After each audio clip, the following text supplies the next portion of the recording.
नमस्कार, मैं अशोक कुमार शर्मा मेरे रेकी एपिसोड में आपका स्वागत करता हूं।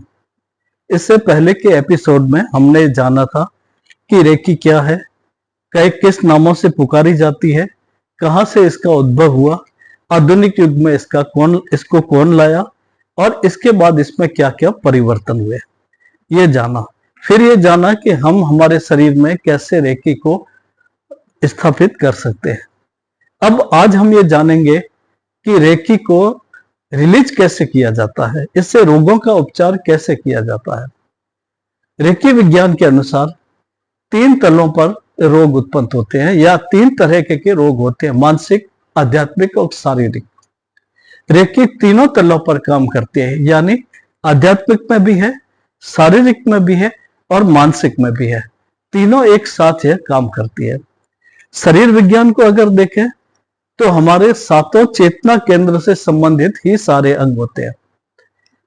तो रेकी इन चेतना केंद्रों पर जाकर और एक हीलिंग ऊर्जा का, उस ब्रह्मांडीय ऊर्जा का समान वितरण करती है। रोग क्यों होते हैं? क्योंकि ऊर्जा का समान वितरण शरीर में नहीं होता। आज्ञा चक्र में कुछ गड़बड़ हो गई, रेकी का या ब्रह्मांडीय ऊर्जा का या प्राण ऊर्जा का संचार सही नहीं हुआ तो वो रोगग्रस्त हो गया। विशुद्धि चक्र में गड़बड़ हुई, ऊर्जा का संचरण सही नहीं हुआ तो इससे संबंधित अंगों में गड़बड़ हुई। तो रेकी क्या करती है कि इन चक्रों में जाके उन सारे अंगों को वहां आई हुई नेगेटिविटी को या रुकावट को दूर करके एक समान रूप से प्राणिक ऊर्जा को पूरे शरीर में फैलाती है।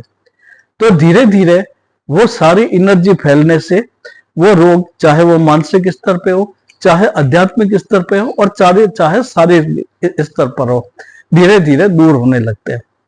एक सवाल यह भी उठता है कि इसमें कितना टाइम लगता है? 2 दिन, 4 दिन, 10 दिन, 15 दिन, ऐसा कोई फिक्स या नियम नहीं है कि आपका 1 दिन में भी ठीक होगा या 15 दिन में होगा। रेकी अपने अनुसार धीरे धीरे काम करती है और पुराने और जटिल रोगों में टाइम भी लग सकता है और छोटे मोटे रोगों में या ऐसी चीजों में यह बहुत जल्दी भी असर करती है।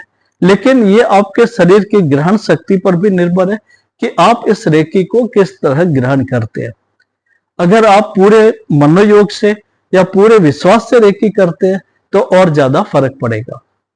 तो इस तरह से जब रेकी हमारे 7 चेतना केंद्रों में जाकर संबंधित अंगों तक पहुंचकर सारी चीजों को दूर करती है, नेगेटिविटी को दूर करती है, रोगों को दूर करती है, तो धीरे धीरे उसका असर होता है और मनुष्य तीनों तलों पर स्वस्थ होने लगता है। आगे एक सवाल यह भी कि क्या रेकी का कोई साइड इफेक्ट है? ऐसा कोई नहीं है, कोई विशेष साइड इफेक्ट नहीं है। मतलब ऐसा नहीं है कि आपको एक रोग खत्म होगा, दूसरा रोग हो जाएगा, तीसरा रोग हो जाएगा, यह नहीं है। हाँ, यह हो सकता है कि जब ये दिव्य ऊर्जा आपके शरीर में जाती है तो एक नेचुरल और एक क्लियर सी साधारण सी चीज है कि जब कोई एक दिव्य ऊर्जा या किसी तरह की ऊर्जा या शक्ति शरीर में प्रवेश करती है तो थोड़ा बहुत साइड इफेक्ट होगा। क्या हो सकता है वो? हल्का बुखार आ सकता है, प्यास ज्यादा लग सकती है, नींद ज्यादा आ सकती है, जाग सकते हैं, खुशी हो सकती है, कई तरीके की ऐसे हो सकती है। लेकिन ये साधारण सा इफेक्ट है, इसमें घबराने वाली कोई बात नहीं है। तो जब हमारा शरीर रेकी धीरे धीरे ठीक करती है, प्राय रेकी ग्रंथों में या रेकी साहित्य में यह माना जाता है कि 21 दिन में यह संपूर्ण रूप से अपना काम कर देती है।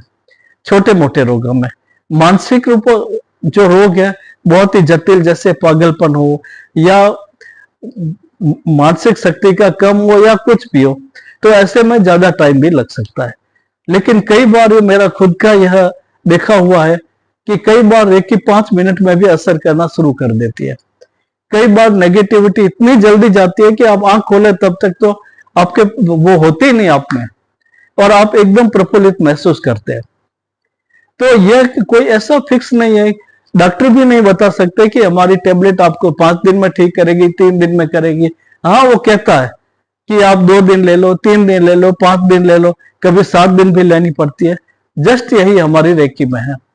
5 दिन लगे, 10 दिन लगे, 15 दिन लगे, 20 दिन लगे, कोई नहीं जानता। अगले अध्याय में हम और आगे बढ़ेंगे। तब तक के लिए आज्ञा दीजिए। नमस्कार।